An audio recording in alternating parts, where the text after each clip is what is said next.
Chicken নেই, mutton নেই, সমস্যাও নেই, টেনশন কি? ডিম আছে তো। আজকের হিরো একেবারে ডিম। আজ বাড়িতে বানিয়েছি আমাদের সকলের প্রিয় কমফর্ট ফুড ডিম biryani. So hello viewers, welcome to our another new video.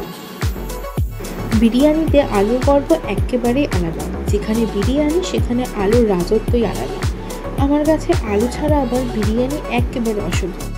আর এইদিকে ডিমটা বুঝি একটু বেশি ইমোশনাল। বিরিয়ানির নাম শুনে চাপ সামলাতে না পেরে ফেটে গেছে।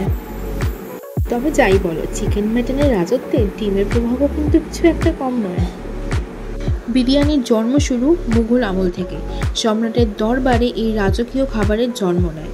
পরে দিল্লি, হায়দ্রাবাদ, লখনৌ হয়ে ধীরে ধীরে বাংলায় ঢুকে পড়ে। বাংলায় ঢুকে এই বিরিয়ানির চরিত্রে যোগ দেয় আলু।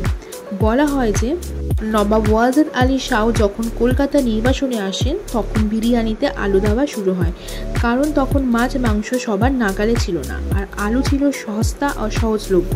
ফলে বিরিয়ানির ফাঁকা অংশ পূরণ করতে মাংসের সঙ্গে আলু ব্যবহার শুরু হয়। এই আলুই বিরিয়ানিকে দিল এক নতুন স্বাদ, যা আজ কলকাতার বিরিয়ানি আর বাংলাদেশের কাচ্চি বিরিয়ানিকে করে তুলেছে একেবারে আলাদা। আলু ছাড়া বিরিয়ানি ভাবাই যায় না। এই আলুই বাঙালির বিরিয়ানিকে করে তুলেছে একেবারে ইউনিক। আর সঙ্গে উপরি পাওনা ডিম। যখন সবার নাগালে মাটন বা চিকেন আসতো না, তখন সাধারণ মানুষ বিরিয়ানির স্বাদ টিকিয়ে রাখতে দিত ডিম। সহজ, সস্তা আর সুপার টেস্টি। প্রোটিনে ভরা, রান্নায় সহজ আর স্বাদে অতুলনীয়, যাকে বলা হয় পারফেক্ট ফুড। এখানে কড়াইতে হালকা তেল গরম করে অল্প একটু নুন, কাশ্মীরি লঙ্কার গুঁড়ো আর অল্প একটু হলুদ দিয়ে ডিমগুলোকে একটু হালকা করে ভেজে নেওয়া হলো।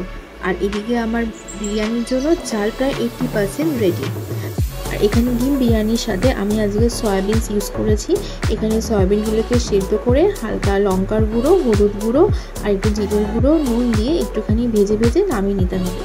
আর এখানে বেরেস্তার জন্য আমি পেঁয়াজগুলোকে আলাদা করে ভেজে তুলে দিয়েছি। আর এখানে বিরিয়ানির জন্য ডিমটাকে হালকা দমে একটু কষিয়ে নিতে হবে।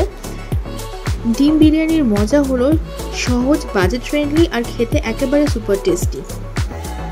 গরম মশলার গন্ধ, ভাজা পেঁয়াজ, সোনালি ডিম সব মিলিয়ে মন আর প্লেট ভরে ওঠে সুখে।